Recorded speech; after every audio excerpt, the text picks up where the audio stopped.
Exode 36. Betsalel, Oliab, et tous les hommes habiles, en qui l'Éternel avait mis de la sagesse et de l'intelligence pour savoir et pour faire, exécutèrent les ouvrages destinés au service du sanctuaire, selon tout ce que l'Éternel avait ordonné. Moïse appela Betsalel, Oliab, et tous les hommes habiles dans l'esprit desquels l'Éternel avait mis de l'intelligence, tous ceux dont le cœur était disposé à s'appliquer à l'œuvre pour l'exécuter. Ils prirent devant Moïse toutes les offrandes qu'avaient apportées les enfants d'Israël pour faire les ouvrages destinés au service du sanctuaire. Chaque matin, on apportait encore à Moïse des offrandes volontaires. Alors tous les hommes habiles, occupés à tous les travaux du sanctuaire, quittèrent chacun l'ouvrage qu'ils faisaient. Et vinrent dire à Moïse, le peuple apporte beaucoup plus qu'il ne faut pour exécuter les ouvrages que l'Éternel a ordonné de faire. Moïse fit publier dans le camp que personne, homme ou femme, ne s'occupa plus d'offrandes pour le sanctuaire. On empêcha ainsi le peuple d'en apporter. Les objets préparés suffisaient, et au-delà, pour tous les ouvrages à faire. Tous les hommes habiles, qui travaillèrent à l'œuvre, firent le tabernacle avec 10 tapis de fin lin retors et de fil bleu, pourpre et cramoisi, on y représenta des chérubins artistement travaillés. La longueur d'un tapis était de 28 coudées, et la largeur d'un tapis était de 4 coudées, la mesure était la même pour tous les tapis. 5 de ces tapis furent joints ensemble, les 5 autres furent aussi joints ensemble. On fit des lacets bleus au bord du tapis terminant le premier assemblage, on fit de même au bord du tapis terminant le second assemblage. On mit 50 lacets au premier tapis, et l'on mit 50 lacets au bord du tapis terminant le second assemblage, ces lacets se correspondaient les uns aux autres. On fit 50 agrafes d'or, et l'on joignit les tapis l'un à l'autre avec les agrafes. Et le tabernacle forma un tout. On fit des tapis de poils de chèvre, pour servir de tente sur le tabernacle, on fit 11 de ces tapis. La longueur d'un tapis était de 30 coudées, et la largeur d'un tapis était de 4 coudées, la mesure était la même pour les 11 tapis. On joignit séparément 5 de ces tapis, et les 6 autres séparément. Second assemblage, ces lacets se correspondaient les uns aux autres. On mit 50 lacets au bord du tapis terminant un assemblage, et l'on mit 50 lacets au bord du tapis du second assemblage. On fit 50 agrafes d'airain, pour assembler la tente, afin qu'elle formât un tout. On fit pour la tente une couverture de peau de bélier teinte en rouge, et une couverture de peau de dauphin, qui devait être mise par-dessus. On fit les planches pour le tabernacle, elles étaient de bois d'acacia, placées debout. La longueur d'une planche était de 10 coudées, et la largeur d'une planche était d'une coudée et demie. Il y avait pour chaque planche 2 tenons, joints l'un à l'autre, l'on fit de même pour toutes les planches du tabernacle. On fit 20 planches pour le tabernacle, du côté du midi. On mit 40 bases d'argent sous les 20 planches, 2 bases sous chaque planche pour ces 2 tenons. On fit 20 planches pour le second côté du tabernacle, le côté du nord. Et leurs 40 bases d'argent, 2 bases sous chaque planche. On fit 6 planches pour le fond du tabernacle, du côté de l'occident. On fit 2 planches pour les angles du tabernacle dans le fond. Elles étaient doubles depuis le bas et bien liées à leur sommet par un anneau, on fit de même pour tout aux 2 angles. Il y avait ainsi 8 planches, avec leurs bases d'argent, soit 16 bases, 2 bases sous chaque planche. On fit 5 barres de bois d'acacia pour les planches de l'un des côtés du tabernacle. 5 barres pour les planches du second côté du tabernacle, et 5 barres pour les planches du côté du tabernacle formant le fond vers l'occident. On fit la barre du milieu pour traverser les planches d'une extrémité à l'autre. On couvrit d'or les planches, et l'on fit d'or leurs anneaux pour recevoir les barres, et l'on couvrit d'or les barres. On fit le voile de fil bleu, pourpre et cramoisi, et de fin lin retors, on le fit artistement travailler, et l'on y représenta des chérubins. On fit pour lui 4 colonnes d'acacia, et on les couvrit d'or, elles avaient des crochets d'or, et l'on fondit pour elles 4 bases d'argent. On fit pour l'entrée de la tente un rideau de fil bleu, pourpre et cramoisi, et de fin lin retors, c'était un ouvrage de broderie. On fit ces 5 colonnes et leurs crochets, et l'on couvrit d'or leurs chapiteaux et leurs tringles, leurs 5 bases étaient d'airain. Exode 37. Betsalel fit l'arche de bois d'acacia, sa longueur était de 2 coudées et demie, sa largeur d'une coudée et demie, et sa hauteur d'une coudée et demie. Il la couvrit d'or pur en dedans et en dehors, et il y fit une bordure d'or tout autour. Il fondit pour elle 4 anneaux d'or, qu'il mit à ses 4 coins, 2 anneaux d'un côté et 2 anneaux de l'autre côté. Il fit des barres de bois d'acacia, et les couvrit d'or. Il passa les barres dans les anneaux sur les côtés de l'arche, pour porter l'arche. Il fit un propitiatoire d'or pur, sa longueur était de 2 coudées et demi, et sa largeur d'une coudée et demie. Il fit 2 chérubins d'or, il les fit d'or battu, aux 2 extrémités du propitiatoire. Un chérubin à l'une des extrémités, et un chérubin à l'autre extrémité, il fit les chérubins sortant du propitiatoire à ces 2 extrémités. Les chérubins étendaient les ailes par-dessus, couvrant de leurs ailes le propitiatoire, et se regardant l'un l'autre, les chérubins avaient la face tournée vers le propitiatoire. Il fit la table de bois d'acacia, sa longueur était de 2 coudées, sa largeur d'une coudée, et sa hauteur d'une coudée et demie. Il la couvrit d'or pur, et il y fit une bordure d'or tout autour. Il y fit alentour un rebord de 4 doigts, sur lequel il mit une bordure d'or tout autour. Il fondit pour la table 4 anneaux d'or, et mit les anneaux aux 4 coins, qui étaient à ses 4 pieds. Les anneaux étaient près du rebord, et recevaient les barres pour porter la table. Il fit les barres de bois d'acacia, et les couvrit d'or, et elles servaient à porter la table. Il fit les ustensiles qu'on devait mettre sur la table, ses plats, ses coupes, ses calices et ses tasses pour servir aux libations, il les fit d'or pur. Il fit le chandelier d'or pur, il fit le chandelier d'or battu, son pied, sa tige, ses calices, ses pommes et ses fleurs, étaient d'une même pièce. 6 branches sortaient de ses côtés, 3 branches du chandelier de l'un des côtés, et 3 branches du chandelier de l'autre côté. Il y avait sur une branche 3 calices en forme d'amande, avec pommes et fleurs, et sur une autre branche 3 calices en forme d'amande, avec pommes et fleurs, il en était de même pour les 6 branches sortant du chandelier. À la tige du chandelier il y avait 4 calices en forme d'amande, avec leurs pommes et leurs fleurs.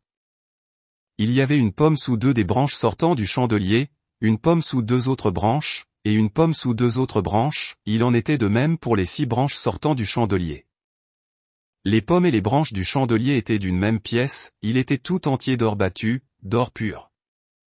Il fit ses 7 lampes, ses mouchettes et ses vases à cendre d'or pur. Il employa un talent d'or pur, pour faire le chandelier avec tous ses ustensiles. Il fit l'autel des parfums de bois d'acacia, sa longueur était d'une coudée et sa largeur d'une coudée, il était carré, et sa hauteur était de 2 coudées. Des cornes sortaient de l'autel. Il le couvrit d'or pur, le dessus, les côtés tout autour et les cornes, et il y fit une bordure d'or tout autour. Il fit au-dessous de la bordure 2 anneaux d'or aux 2 côtés, il en mit aux 2 côtés, pour recevoir les barres qui servaient à le porter. Il fit des barres de bois d'acacia, et les couvrit d'or. Il fit l'huile pour l'onction sainte, et le parfum odoriférant, pur, composé selon l'art du parfumeur. Exode 38. Il fit l'autel des holocaustes de bois d'acacia, sa longueur était de 5 coudées, et sa largeur de 5 coudées, il était carré, et sa hauteur était de 3 coudées. Il fit, aux 4 coins, des cornes qui sortaient de l'autel, et il le couvrit d'airain. Il fit tous les ustensiles de l'autel, les cendriers, les pelles, les bassins, les fourchettes et les brasiers, il fit d'airain tous ses ustensiles. Il fit pour l'autel une grille d'airain, en forme de treillis, qu'il plaça au-dessous du rebord de l'autel, à partir du bas, jusqu'à la moitié de la hauteur de l'autel. Il fondit 4 anneaux, qu'il mit aux 4 coins de la grille d'airain, pour recevoir les barres. Il fit les barres de bois d'acacia, et les couvrit d'airain. Il passa dans les anneaux aux côtés de l'autel les barres qui servaient à le porter. Il le fit creux, avec des planches. Il fit la cuve d'airain, avec sa base d'airain, en employant les miroirs des femmes qui s'assemblaient à l'entrée de la tente d'assignation. Il fit le parvis. Du côté du midi, il y avait, pour former le parvis, des toiles de fin lin retors, sur une longueur de 100 coudées. Avec 20 colonnes posant sur 20 bases d'airain, les crochets des colonnes et leurs tringles étaient d'argent. Du côté du nord, il y avait 100 coudées de toile, avec 20 colonnes et leurs 20 bases d'airain, les crochets des colonnes et leurs tringles étaient d'argent. Du côté de l'occident, il y avait 50 coudées de toile, avec 10 colonnes et leurs 10 bases, les crochets des colonnes et leurs tringles étaient d'argent. Du côté de l'orient, sur les 50 coudées de largeur. Il y avait, pour une aile, 15 coudées de toile, avec 3 colonnes et leurs 3 bases. Et, pour la seconde aile, qui lui correspondait de l'autre côté de la porte du parvis, 15 coudées de toile, avec 3 colonnes et leurs 3 bases. Toutes les toiles formant l'enceinte du parvis étaient de fin lin retors. Les bases pour les colonnes étaient d'airain, les crochets des colonnes et leurs tringles étaient d'argent, et leurs chapiteaux étaient couverts d'argent. Toutes les colonnes du parvis étaient jointes par des tringles d'argent. Le rideau de la porte du parvis était un ouvrage de broderie en fil bleu, pourpre et cramoisi, et en fin lin retors, il avait une longueur de 20 coudées, et sa hauteur était de 5 coudées, comme la largeur des toiles du parvis. Ces 4 colonnes et leurs 4 bases étaient d'airain, les crochets et leurs tringles étaient d'argent, et leurs chapiteaux étaient couverts d'argent. Tous les pieux de l'enceinte du tabernacle et du parvis étaient d'airain. Voici les comptes du tabernacle d'assignation, révisés, d'après l'ordre de Moïse, par les soins des Lévites, sous la direction d'Ithamar, fils du sacrificateur Aaron. Betsalel, fils d'Uri, fils de Hur, de la tribu de Juda, fit tout ce que l'Éternel avait ordonné à Moïse. Il eut pour aide Oliab, fils d'Ahisamach, de la tribu de Dan, habile à graver, à inventer, et à broder sur les étoffes teintes en bleu, en pourpre, en cramoisi, et sur le fin lin. Le total de l'or employé à l'œuvre pour tous les travaux du sanctuaire, or qui fut le produit des offrandes, montait à 29 talents et 730 cycles, selon le cycle du sanctuaire. L'argent de ceux de l'assemblée dont on fit le dénombrement montait à 100 talents et 1775 cycles, selon le cycle du sanctuaire. C'était un demi-cycle par tête, la moitié d'un cycle, selon le cycle du sanctuaire, pour chaque homme compris dans le dénombrement, depuis l'âge de 20 ans et au-dessus, soit pour 603 550 hommes. Les 100 talents d'argent servirent à fondre les bases du sanctuaire et les bases du voile, 100 bases pour les 100 talents, 1 talent par base. Et avec les 1775 cycles on fit les crochets et les tringles pour les colonnes, et on couvrit les chapiteaux. L'airain des offrandes montait à 70 talents et 2400 cycles. On en fit les bases de l'entrée de la tente d'assignation, l'autel d'airain avec sa grille, et tous les ustensiles de l'autel. Les bases du parvis, tout autour, et les bases de la porte du parvis, et tous les pieux de l'enceinte du tabernacle et du parvis. Exode 39. Avec les étoffes teintes en bleu, en pourpre et en cramoisi, on fit les vêtements d'office pour le service dans le sanctuaire, et on fit les vêtements sacrés pour Aaron, comme l'Éternel l'avait ordonné à Moïse. On fit l'éphod d'or, de fil bleu, pourpre et cramoisi, et de fin lin retors. On étendit des lames d'or, et on les coupa en fil, que l'on entrelaça dans les étoffes teintes en bleu, en pourpre et en cramoisi, et dans le fin lin, il était artistement travaillé. On y fit des épaulettes qui le joignaient, et c'est ainsi qu'il était joint par ses 2 extrémités. La ceinture était du même travail que l'éphod et fixée sur lui, elle était d'or, de fil bleu, pourpre et cramoisi, et de fin lin retors, comme l'Éternel l'avait ordonné à Moïse. On entoura de montures d'or des pierres d'onyx, sur lesquelles on grava les noms des fils d'Israël, comme on grave les cachets. On les mit sur les épaulettes de l'éphod, en souvenir des fils d'Israël, comme l'Éternel l'avait ordonné à Moïse. On fit le pectoral, artistement travaillé, du même travail que l'éphod, d'or, de fil bleu, pourpre et cramoisi, et de fin lin retors. Il était carré, on fit le pectoral double, sa longueur était d'un empan, et sa largeur d'un empan, il était double. On le garnit de 4 rangées de pierres, première rangée, une sardoine, une topaze, une émeraude. Seconde rangée, une escarboucle, un saphir, un diamant. Troisième rangée, une opale, une agate, une améthyste. Quatrième rangée, une chrysolite, un onyx, un jaspe. Ces pierres étaient enchâssées dans leur monture d'or. Il y en avait 12, d'après les noms des fils d'Israël, elles étaient gravées comme des cachets, chacune avec le nom de l'une des 12 tribus. On fit sur le pectoral des chaînettes d'or pur, tressées en forme de cordon. On fit 2 montures d'or et 2 anneaux d'or, et on mit les 2 anneaux aux 2 extrémités du pectoral. On passa les 2 cordons d'or dans les 2 anneaux aux 2 extrémités du pectoral. On arrêta par devant les bouts des 2 cordons aux 2 montures placées sur les épaulettes de l'éphod. On fit encore 2 anneaux d'or, que l'on mit aux 2 extrémités du pectoral, sur le bord intérieur appliqué contre l'éphod. On fit 2 autres anneaux d'or, que l'on mit au bas des 2 épaulettes de l'éphod, sur le devant, près de la jointure, au-dessus de la ceinture de l'éphod. On attacha le pectoral par ces anneaux aux anneaux de l'éphod avec un cordon bleu, afin que le pectoral fût au-dessus de la ceinture de l'éphod et qu'il ne pût pas se séparer de l'éphod, comme l'Éternel l'avait ordonné à Moïse. On fit la robe de l'éphod, tissée entièrement d'étoffe bleue. Il y avait, au milieu de la robe, une ouverture comme l'ouverture d'une cotte de maille, et cette ouverture était bordée tout autour, afin que la robe ne se déchirât pas. On mit sur la bordure de la robe des grenades de couleur bleue, pourpre et cramoisie, en fil retors.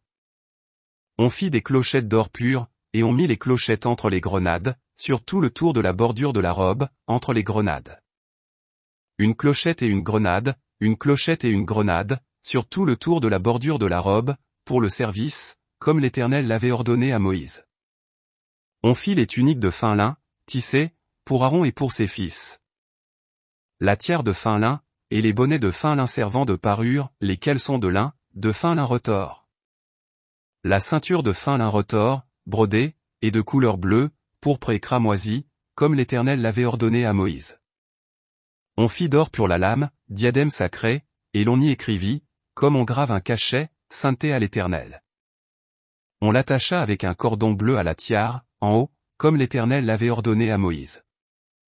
Ainsi furent achevés tous les ouvrages du tabernacle, de la tente d'assignation. Les enfants d'Israël firent tout ce que l'Éternel avait ordonné à Moïse, ils firent ainsi. On amena le tabernacle à Moïse, la tente et tout ce qui en dépendait, les agrafes, les planches, les barres, les colonnes et les bases. La couverture de peau de bélier teinte en rouge, la couverture de peau de dauphin, et le voile de séparation. L'arche du témoignage et ses barres, et le propitiatoire. La table, tous ses ustensiles, et les pains de proposition. Le chandelier d'or pur, ses lampes, les lampes préparées, tous ses ustensiles, et l'huile pour le chandelier. L'autel d'or, l'huile d'onction et le parfum odoriférant, et le rideau de l'entrée de la tente. L'autel d'airain, sa grille d'airain, ses barres, et tous ses ustensiles, la cuve avec sa base.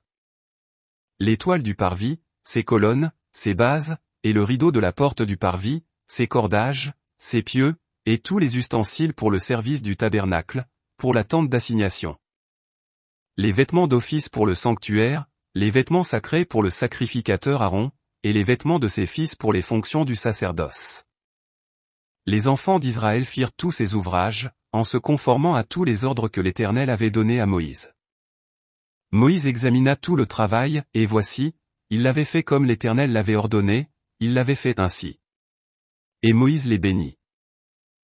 Exode 40. L'Éternel parla à Moïse, et dit: Le premier jour du premier mois, tu dresseras le tabernacle, la tente d'assignation. Tu y placeras l'arche du témoignage, et tu couvriras l'arche avec le voile. Tu apporteras la table, et tu la disposeras en ordre. Tu apporteras le chandelier, et tu en arrangeras les lampes. Tu placeras l'autel d'or pour le parfum devant l'arche du témoignage, et tu mettras le rideau à l'entrée du tabernacle.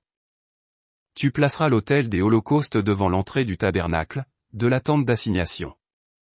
Tu placeras la cuve entre la tente d'assignation et l'autel, et tu y mettras de l'eau. Tu placeras le parvis alentour, et tu mettras le rideau à la porte du parvis. Tu prendras l'huile d'onction, tu en oindras le tabernacle et tout ce qu'il renferme, et tu le sanctifieras, avec tous ses ustensiles, et il sera saint. Tu oindras l'autel des holocaustes et tous ses ustensiles, et tu sanctifieras l'autel, et l'autel sera très saint. Tu oindras la cuve avec sa base, et tu la sanctifieras. Tu feras avancer Aaron et ses fils vers l'entrée de la tente d'assignation, et tu les laveras avec de l'eau. Tu revêtiras Aaron des vêtements sacrés, tu l'oindras, et tu le sanctifieras, pour qu'il soit à mon service dans le sacerdoce. Tu feras approcher ses fils, tu les revêtiras des tuniques. Et tu les oindras comme tu auras oint leur père, pour qu'ils soient à mon service dans le sacerdoce. Cette onction leur assurera à perpétuité le sacerdoce parmi leurs descendants. Moïse fit tout ce que l'Éternel lui avait ordonné, il fit ainsi. Le premier jour du premier mois de la seconde année, le tabernacle fut dressé. Moïse dressa le tabernacle, il en posa les bases, plaça les planches et les barres, et éleva les colonnes. Il étendit la tente sur le tabernacle, et il mit la couverture de la tente par-dessus, comme l'Éternel l'avait ordonné à Moïse. Il prit le témoignage, et le plaça dans l'arche, il mit les barres à l'arche, et il posa le propitiatoire au-dessus de l'arche. Il apporta l'arche dans le tabernacle, il mit le voile de séparation, et il en couvrit l'arche du témoignage, comme l'Éternel l'avait ordonné à Moïse. Il plaça la table dans la tente d'assignation, au côté septentrional du tabernacle, en dehors du voile. Et il y déposa en ordre les pains, devant l'Éternel, comme l'Éternel l'avait ordonné à Moïse. Il plaça le chandelier dans la tente d'assignation, en face de la table, au côté méridional du tabernacle. Et il en arrangea les lampes, devant l'Éternel, comme l'Éternel l'avait ordonné à Moïse. Il plaça l'autel d'or dans la tente d'assignation, devant le voile. Et il y fit brûler le parfum odoriférant, comme l'Éternel l'avait ordonné à Moïse. Il plaça le rideau à l'entrée du tabernacle. Il plaça l'autel des holocaustes à l'entrée du tabernacle, de la tente d'assignation, et il y offrit l'holocauste et l'offrande, comme l'Éternel l'avait ordonné à Moïse. Il plaça la cuve entre la tente d'assignation et l'autel, et il y mit de l'eau pour les ablutions. Moïse, Aaron et ses fils, s'y lavèrent les mains et les pieds. Lorsqu'ils entrèrent dans la tente d'assignation et qu'ils s'approchèrent de l'autel, ils se lavèrent, comme l'Éternel l'avait ordonné à Moïse. Il dressa le parvis autour du tabernacle et de l'autel, et il mit le rideau à la porte du parvis. Ce fut ainsi que Moïse acheva l'ouvrage. Alors la nuée couvrit la tente d'assignation, et la gloire de l'Éternel remplit le tabernacle. Moïse ne pouvait pas entrer dans la tente d'assignation, parce que la nuée restait dessus, et que la gloire de l'Éternel remplissait le tabernacle. Aussi longtemps que durèrent leurs marches, les enfants d'Israël partaient, quand la nuée s'élevait de dessus le tabernacle. Et quand la nuée ne s'élevait pas, ils ne partaient pas, jusqu'à ce qu'elle s'élevât.